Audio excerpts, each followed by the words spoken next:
بسم اللہ الرحمن الرحیم۔ الحمدللہ رب العالمین، والصلاة والسلام علی سید الانبیاء والمرسلین، سیدنا و نبینا و مولانا محمد وعلی آلہ و اصحابہ اجمعین۔ اما بعد فاعوذ باللہ من الشیطان الرجیم، بسم اللہ الرحمن الرحیم۔ کنتم خیر امۃ اخرجت للناس تأمرون بالمعروف وتنہون عن المنکر وتؤمنون باللہ، صدق اللہ العلی العظیم۔ محترم بزرگوں، عزیزوں اور بھائیوں، اس وقت پوری ملت اور خاص طور سے ملت اسلامیہ ہند کے اندر بے حسی کا بہت زیادہ مادہ پایا جاتا ہے۔ اپنی حیثیت کا احساس اور اپنی ذمہ داری کا ادراک بہت گھٹ گیا ہے، جس کی وجہ سے خرابیاں دن بدن بڑھتی چلی جا رہی ہیں۔ حالات نازک سے نازک تر ہو رہے ہیں، سیاسی اعتبار سے، سماجی اعتبار سے، معاشی اعتبار سے، معاشرتی اعتبار سے، کاروباری اور نجی زندگی میں ہر جگہ دقتیں، پریشانیاں اور الجھنیں روز بروز بڑھتی چلی جا رہی ہیں۔ لیکن نہ تو ہمیں ان کا احساس ہے، نہ ان کا علاج تلاش کرنے کی فکر ہے، نہ اس سلسلے میں اپنی ذمہ داریوں کو محسوس کرنے کا ہمیں کوئی خیال آتا ہے۔ اسی وجہ سے جہاں جو بگاڑ ہے وہ بڑھتا جاتا ہے، اس میں کوئی کمی نہیں ہے۔ ظاہر بات ہے کہ اب اس امت کو سنبھالنے کے لیے نہ آسمان سے فرشتے نازل ہوں گے، نہ نبی کریم صلی اللہ علیہ وسلم کے بعد کوئی نیا نبی آئے گا۔ ہمارے معاشرے میں جو ذمہ دار ہیں، ہر ایک کو اپنی اپنی سطح پر اپنی ذمہ داری کو ادا کرنا ہوگا، اور نبی کریم صلی اللہ تعالی علیہ وسلم نے اس کی طرف ہمیں متوجہ بھی فرما دیا ہے۔ کلکم راع وکلکم مسئول عن رعیتہ، تم میں کا ہر شخص ذمہ دار ہے اور ہر ایک سے اس کے ماتحت کے بارے میں پوچھا جائے گا، سوال کیا جائے گا۔ فالامام راع، امام جو تمام لوگوں کا سربراہ ہے وہ بھی ذمہ دار ہے، اور اس سے بھی اپنے ماتحت کے بارے میں سوال کیا جائے گا۔ اسی طرح گھر کا جو بڑا ہے وہ اپنے گھر والوں کا ذمہ دار ہے، بیوی اپنے گرہستی کی ذمہ دار ہے، ملازم اپنے آقا کے مال و متاع کا، اس کی چیزوں کا ذمہ دار ہے، گھر کا سرپرست اپنے بچوں اور اہل خانہ کی نگرانی کا ذمہ دار ہے۔ لیکن اس وقت یہ احساس ہمارے اندر سے نکلتا چلا جا رہا ہے، جس کی وجہ سے برائیاں بڑی تیزی کے ساتھ پھیل رہی ہیں۔ جو ہمارے دینی فرائض ہیں نہ ان کی طرف توجہ ہے، نہ جو خرابیاں ہیں معاشرتی اور دینی ان کے مٹانے کی فکر ہے۔ روز کوئی نہ کوئی نئی پریشانی سامنے آتی ہے۔ مثال کے طور پر آج کل سننے میں یہ آ رہا ہے کہ نوجوان بچوں کے اندر جوا اور نشہ کی وبا بہت تیزی سے پھیل رہی ہے۔ نشہ کے بارے میں اور جوا کے بارے میں اللہ تعالیٰ نے قرآن پاک میں بہت واضح طور سے ارشاد فرمایا ہے، انما الخمر والمیسر والانصاب والازلام رجس من عمل الشیطان لعلکم فاجتنبوه لعلکم تفلحون انما یرید الشیطان ان یوقع بینکم العداوۃ والبغضاء ویصدکم فی الخمر والمیسر ویصدکم عن ذکر اللہ وعن الصلاۃ فہل انتم منتہون۔ اللہ تعالیٰ فرماتے ہیں انما الخمر شراب یعنی نشہ، والمیسر یعنی جوا، من عمل الشیطان شیطان کے کام ہیں، فاجتنبوہ اس سے بچو، اس سے پرہیز کرو، لعلکم تفلحون تاکہ تم کامیاب ہو۔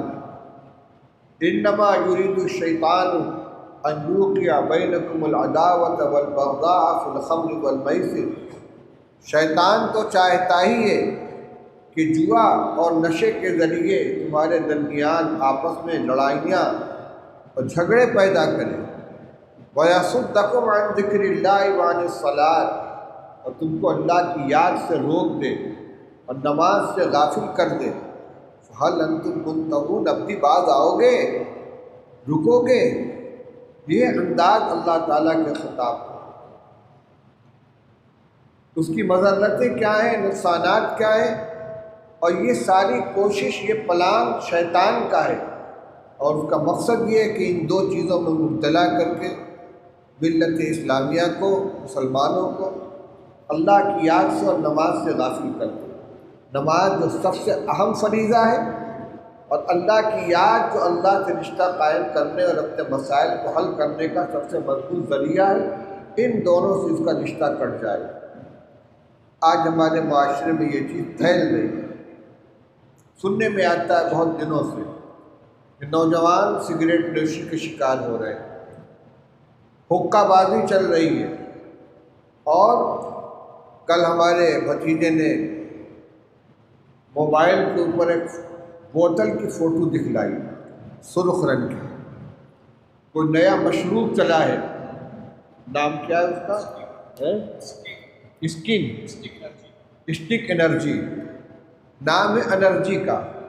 اس پہ صاف لکھا ہوا ہے کہ یہ نشہ آور ہے، صاف لکھا ہوا ہے کہ بچے اور حاملہ عورتیں اس سے دور رہیں۔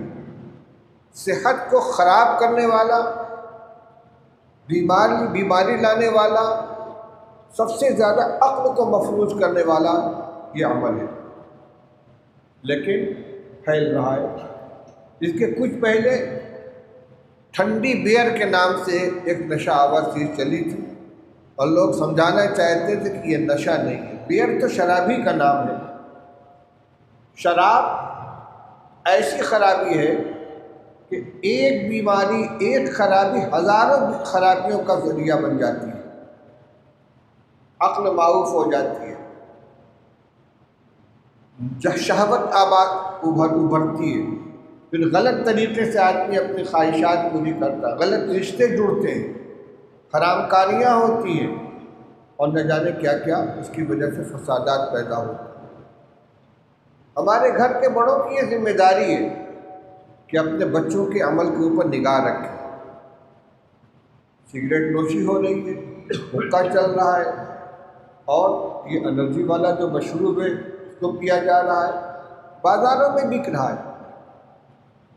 کیوں بازار میں فروخت ہو رہا ہے؟ مسلم معاشرے میں، مسلم محلے میں جس دکان کے اوپر یہ چیز فروخت ہو رہی ہے، ہمارے ذمہ دار لوگ جا کر اس کو روکتے کیوں نہیں کہ ہمارے محلے میں یہ چیز نہیں بکے گی؟ کبھی کبھار سننے میں آتا ہے کہ کسی بستی کے اندر شراب کی دکان کھلی تو وہاں کی عورتیں احتجاج کرتی ہیں، جا کر چڑھائی کرتی ہیں کہ دکان بند کرو، اور دکان بند ہوتی ہے۔ کہ ہمارے یہاں سب چل رہا ہے، کیوں؟ اس لیے کہ ہمیں ایک دھن ہے، صبح سے اٹھے تو رات تک صرف کمانے کی فکر ہے، سوائے کمانے کے کسی چیز کی فکر نہیں۔ رات کو سوئے تو اسی کو سوچتے ہوئے، اور صبح کو بیدار ہوئے تو اسی کو سوچتے ہوئے، ساری فکر، ساری سوچ، ساری انرجی اسی میں خرچ ہو رہی ہے۔ گویا دنیا میں ہم صرف پیسہ کمانے کے لیے اور کھانے اور خرچ کرنے کے لیے پیدا ہوئے ہیں، اور ہمارا کوئی کام ہی نہیں۔ یہ امت مسلمہ ہے، اس کا کام تھا دنیا میں بھلائی کو پھیلانا اور برائی کو مٹانا۔ ابھی جو آیت میں نے پڑھی ہے، اللہ جل شانہ یہی ارشاد فرماتے ہیں، کنتم خیر امت، تم بہترین امت ہو، اخرجت للناس، تمہیں پیدا کیا گیا ہے لوگوں کو نفع پہنچانے کے لیے، تأمرون بالمعروف وتنہون عن المنکر، تمہارا کام کیا ہے؟ اچھی باتوں کا لوگوں کو حکم دینا اور بری باتوں سے لوگوں کو روکنا، وتؤمنون باللہ، اور خود اللہ پر ایمان لانا۔ اس کے دائرے ہیں، سب سے پہلے اپنے گھر کا جائزہ لیا جائے، ہمارا بچہ کسی خرابی کو تو مبتلا نہیں، کسی غلط عادت کا تو شکار نہیں ہو رہا، مسلمان کی اولاد ہے، نماز پڑھتا ہے کہ نہیں پڑھتا، اور اس سے پہلے یہ دیکھنا ہے کہ ہم نے اپنی ذمہ داری کتنی ادا کی ہے۔ بچے کو دینی تعلیم دلائی ہے، قرآن پڑھنا سکھایا ہے، اس کو ضروری مسائل بتلائے ہیں، نماز پڑھنے کی تعلیم دی ہے، اس کو پاکی ناپاکی کے مسئلے جانتا ہے، ایک مسلمان کے کیا عقیدے ہونے چاہیے وہ عقیدہ جانتا ہے؟ نہیں۔ بہت شوق ہے، بچہ 3 سال 3.5 سال کا ہوا، اس کا کسی انگلش میڈیم اسکول میں داخلہ کرا دیا، کسی کنڈر گارڈن میں کرا دیا، نرسری اسکول میں کرا دیا، اب پھر ہمیں کوئی فکر نہیں، ہم مطمئن ہو گئے ہم بچے کو پڑھا رہے ہیں، لیکن اس کی تعلیم کیا ہو رہی ہے؟ وہ صرف انسان نہیں، ایک مسلمان کا بچہ ہے، اور سادہ صفحہ لے کر وہ پیدا ہوا ہے، جیسی تحریر اس کو لکھی جائے گی ویسی تحریر ہوگی۔ سب سے پہلی ذمہ داری والدین کی یہ ہے کہ اپنے بچے کی دینی تربیت کریں، تعلیم کی لائن سے بھی، تربیت کی لائن سے بھی، اچھی تعلیم دلائیں، دینی تعلیم دلائیں، اور اس کے ساتھ گھر میں اس کی نگرانی کریں، جھوٹ تو نہیں بولتا، غیبت تو نہیں کرتا، کسی کی تکلیف تو نہیں پہنچاتا، کوئی غلط عادت تو مبتلا نہیں ہے، چوری تو نہیں کرتا، قدم قدم پر اس کی نگرانی کی جائے۔ اس طرح جو تربیت حاصل کرے گا اس کا مزاج بنے گا، پھر اس کو ہم جس راستے پر چاہیں گے چلا لیں گے۔ لیکن اگر ہم صبح کو اٹھے اور کارخانے میں چلے گئے، آفس میں چلے گئے، دفتر میں چلے گئے، گدی میں چلے گئے، بیٹا کیا کرتا ہے؟ ماں نے ڈریس تیار کرا دیا، بستہ دے دیا اور اس کو پہنچا دیا گیا اسکول، آیا آپ کا کام کر رہا ہے، وہ کوئی فکر نہیں ہے۔ یہ بچہ جب بڑا ہوگا تو بوجھ بنے گا، ایمان سے عاری ہوگا، اخلاق اسلامیہ سے عاری ہوگا۔ سب سے پہلی ذمہ داری اس کی تربیت کی تھی۔ پھر اس کے بعد یہ جو خطرناک زندگی ہوتی ہے نوجوانی کی، آغاز کی، اس میں امنگیں بھی ہوتی ہیں، جذبات بھی ہوتے ہیں، شوق بھی ہوتا ہے، خواہشات بھی ہوتی ہیں، اس وقت ان کا قدم بچلنے نہ پائے۔ موبائل دے دیا، ملٹی میڈیا موبائل ان کے ہاتھ میں آ گیا، قیمتی کیا کر رہے ہیں، کہاں سے رابطہ ہے، کیا پڑھ رہے ہیں، کیا دیکھ رہے ہیں، پرواہ نہیں، ہم اپنے کام سے لگے ہوئے ہیں۔ جب اپنے گھر کے اندر امر بالمعروف اور نہی عن المنکر نہیں کر پائیں گے، اپنے ماتحتوں کو اچھی بات کا حکم نہیں دے پائیں گے، بری باتوں سے نہیں روک پائیں گے، تو باہر کیا کریں گے؟ یہ تو پورے معاشرے کی ذمہ داری تھی۔ ہر مومن کا دوسرے مومن کے ساتھ یہ تعلق ہے کہ کوئی غلط چیز دیکھے تو محبت سے اس کو سمجھائے، اچھی بات اس کو تلقین کرے۔ یہ جنگل کی زندگی نہیں ہے کہ ہر درندہ اپنی کھال میں مست ہے، معاشرہ ہے۔ معاشرہ کہتے ہی اس کو، معاشرہ کے معنی مل جل کر زندگی گزارنا، عشرت کے معنی زندگی، اور معاشرہ کے معنی آپس میں زندگی گزارنا، ایک دوسرے کے دکھ درد میں شریک ہونا، ایک دوسرے کی پریشانی کو دیکھنا، ایثار سے کام لینا، دوسرے کو نفع پہنچانے کی کوشش کرنا، دوسرے کی خیر خواہی کرنا، یہ مسلمان کی ذمہ داری ہے۔ جریر بن عبداللہ بجلی رضی اللہ تعالیٰ عنہ فرماتے ہیں کہ میں رسول اللہ صلی اللہ علیہ وسلم کی خدمت میں حاضر ہوا، میں نے کہا یا رسول اللہ میں آپ سے بیعت ہونا چاہتا ہوں، اسلام قبول کرنا چاہتا ہوں۔ آپ نے مجھے جہاں کلمہ پڑھایا مجھے اس سے اقرار لیا، فرمایا کہ اس کا بھی اقرار کرو، وَالنُّصْحُ لِكُلِّ مُسْلِمٍ، ہر مسلمان کے ساتھ خیر خواہی کروں گا، دینی اور دنیاوی اعتبار سے جو اس کے حق میں بھلا ہے اس کو بتاؤں گا، اس کے لیے کوشش کروں گا۔ یہ ایک مسلمان کے دوسرے مسلمان کے اوپر حق ہے۔ ایک روایت میں رسول اللہ صلی اللہ علیہ وسلم نے ارشاد فرمایا، للمؤمن علی المؤمن ست خصال، ایک مسلمان کا دوسرے مسلمان کے اوپر 6 حق ہے۔ حق اسی چیز کو کہتے ہیں کہ جس کا ادا کرنا ضروری ہو اور اس میں کوتاہی ہو تو باز پرس کی جائے۔ ایک مسلمان کا دوسرے مسلمان کے اوپر 6 حق ہے۔ جب اس سے ملاقات ہو تو اس کو سلام کرے، جب وہ بیمار ہو تو اس کی عیادت کے لیے جائے، جب اس کا انتقال ہو جائے تو اس کے جنازے میں شرکت کرے، اسے چھینک آئے اور وہ الحمدللہ کہے تو اس کے جواب میں یرحمک اللہ کہے۔ اسی میں ایک بات یہ بھی فرمائی، ینصح لہ اذا غاب و اذا حضر، ایک مسلمان دوسرے مسلمان کا بھلا چاہے، اس کی خیر خواہی کرے، اس کے سامنے بھی اور اس کے پیٹھ پیچھے بھی۔ اصل خیر خواہی یہی ہے کہ اس کی دنیا کے ساتھ اس کی آخرت بنانے کی کوشش کرے۔ بھوکے کو کھانا کھلا دیا، یہ بھی خیر خواہی ہے۔ بیمار کو اسپتال پہنچا دیا، اس کا علاج کرنے میں مدد کر دی، کسی پریشانی میں اس کا ساتھ دے دیا، یہ بھی خیر خواہی ہے۔ کوئی مسئلہ سامنے آیا تو اچھا مشورہ دے دیا، یہ بھی خیر خواہی ہے۔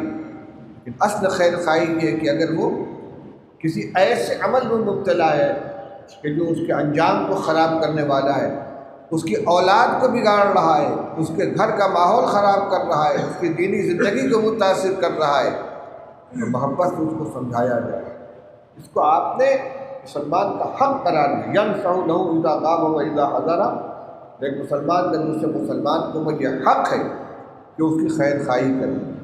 آج ہم اس چیز سے بالکل غافل ہو گئے، اپنی اپنی کھال میں مست ہیں، اپنی اپنی غرض ہمارے سامنے ہے، خود غرضی کے شکار ہیں، ایثار نام کے کوئی چیز ہمارے اندر نہیں، دوسرے کو اپنے اوپر ترجیح دینا، دوسرے کو راحت پہنچانا، دوسرے کا نفع چاہنا، جو مسلمان کی خاص پہچان تھی، جو صحابہ کرام رضی اللہ تعالیٰ عنہم کی خاص پہچان تھی، جس کو قرآن میں ذکر کیا گیا ہے ان کے پہچان میں، وَيُؤْثِرُونَ عَلَىٰ أَنفُسِهِمْ وَلَوْ كَانَ بِهِمْ خَصَاصَةٌ، صحابہ کی صفت بیان کی گئی ہے کہ وہ اپنے اوپر دوسروں کو ترجیح دیتے ہیں، چاہے خود ان کو فاقہ ہی کیوں نہ برداشت کرنا پڑ جائے۔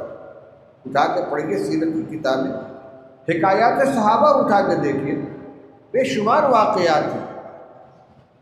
خود گھر میں بھوکے ہیں، مہمان کو کھانا کھلا رہے ہیں، مہمان آگے آئے، بچوں کو بھوکا سلا دیا، دسترخوان پہ کھانا لا کے رکھا، چراغ جلانے کے بہانے اٹھے اور اسے بجھا دیا۔ اب مہمان کے سامنے بیٹھ کر منہ چلا رہے ہیں، چپڑ چپڑ کی آواز بنا رہے ہیں تاکہ مہمان یہ سمجھے کہ یہ کھانا کھا رہے ہیں، اور خود بھوکے رہ کے مہمان کو کھلایا۔ اسی پر یہ آیت نازل ہوئی تھی۔ اگلے دن صبح رسول اللہ صلی اللہ علیہ وسلم نے فرمایا کہ اللہ تعالیٰ کو تمہاری رات کی ادا بہت پسند آئی، اس نے یہ آیت نازل فرمائی، یؤثرون علی انفسہم ولو کان بہم خصاصہ۔ حکایات صحابہ میں واقعات لکھتے ہیں کہ میدان جنگ میں زخمی پڑے ہوئے ہیں، آخر وقت میں پیاس کی شدت ہوتی ہے، ایک صاحب پانی کا مشکیزہ لے کر زخمیوں کے اندر ٹہل رہے ہیں، کوئی پیاسا ملے تو اسے پانی پلا دیں۔ کسی نے پانی کے لیے اشارہ کیا، اس کے پاس پہنچے، بغل سے کراہنے کی آواز آئی، وہ بھی پیاسا تھا، اشارہ کرتے پہلے اسے پلاؤ۔ وہاں پہنچے تو اس کے بغل سے ایک آواز آ گئی زخمی کی، اشارہ کرتے پہلے اس کو پلاؤ۔ جب تک کہ اس کے پاس پہنچے اس کی روح پرواز کر گئی۔ لوٹ کر دوسرے والے کے پاس آئے، وہ بھی اللہ کو پیارا ہو گیا۔ پہلے والے کے پاس پہنچے جو ان کا عزیز تھا، وہ بھی انتقال کر چکا تھا۔ ایسے وقت میں یہ ایثار کی صفت ختم ہو گئی ہمارے اندر۔ ہم ایک پیسے کا ایثار کرنے کے لیے تیار نہیں ہیں۔ بھائی بھائی میں جھگڑا ہے، پڑوسی پڑوسی میں جھگڑا ہے، اجنبی ہیں، ان کے ساتھ ہمارا کوئی معاملہ ہے، وہ چاہتا ہے کہ ہمارے معاملات کی صفائی ہو جائے، ہمیں اپنا حق مل جائے، دونوں چین سے رہیں، لیکن نہیں لٹکائے ہوئے ہیں۔ پتہ نہیں کیا مزہ اس میں آتا ہے، لٹکائے ہوئے حل نہیں کرنا چاہتے، یہ خود غرضی ہے، ایذا رسانی ہے۔ کہ بھائیو جب تک ہم اپنے ماحول کو نہیں بدلیں گے اللہ کے رحم کو توجہ ہونے والی نہیں۔ کرو مہربانی تم اہل زمین پر، خدا مہرباں ہوگا عرش بری پر۔ ارحموا من فی الارض یرحمکم من فی السماء، زمین والوں پر رحم کرو، آسمان والا تم پر رحم کرے۔ ہم جیسا معاملہ اللہ کی مخلوق کے ساتھ کریں گے اللہ کا معاملہ ویسا ہی ہمارے ساتھ ہوگا۔ الخلق عیال اللہ وَأَحَبُّ الْخَلْقِ إِلَى اللَّهِ أَحْسَنُهُمْ إِلَىٰ عِيَالِهِ، حدیث ہے کہ ساری مخلوق اللہ کا کنبہ ہے، اللہ کو سب سے زیادہ محبوب وہ لوگ ہیں کہ جو اللہ کے بندوں کے ساتھ سب سے زیادہ اچھا سلوک کرنے والے ہیں۔ یہ متفرق باتیں میں نے آپ کے سامنے عرض کی ہیں، بے حسی ہمارے اندر جو آ گئی ہر لائن سے، اپنے دین کے بارے میں بھی۔ رمضان مبارک گزرا ہے، وہی مسجدیں جو فل رہتی تھی آج ایسا بھی ہوتا ہے کہ پہلی صف مکمل نہیں ہو پاتی ہے جماعت شروع کرنے کو، دیکھنے میں آتا ہے۔ بعض معذور لوگ ہیں کرسی لے کے کنارے بیٹھتے ہیں نماز پڑھنے کے لیے، اقامت ختم ہو جاتی ہے صف پوری نہیں ہوتی، اس کو کرسی لے کر بیچ میں آ کے بیٹھنا پڑتا ہے، دیکھنے میں اچھا نہیں لگتا۔ ایک صف مکمل نہیں ہو رہی ہے مسجد کی جماعت شروع ہو سکے، اور وہی مسجد رمضان مبارک کے اندر 3-4 صفیں ہو رہی تھی۔ قرآن پاک کی تلاوت رمضان میں شوق سے کی، اب دیکھ لیجیے، اپنا جائزہ خود لے لیجیے کہ رمضان گزر جانے کے بعد سے کتنے پارے کی تلاوت ہوئی ہے، کئی دن قرآن لے کر بیٹھے ہیں۔ دینی بے حسی، ہماری بندگی کا رشتہ کمزور ہو گیا، یہ اللہ تعالیٰ کی خدائی رمضان کے لیے اٹھا کر رکھ دی گئی، یا ہم اللہ کی رحمتوں اس کی مدد کے محتاج نہیں ہیں۔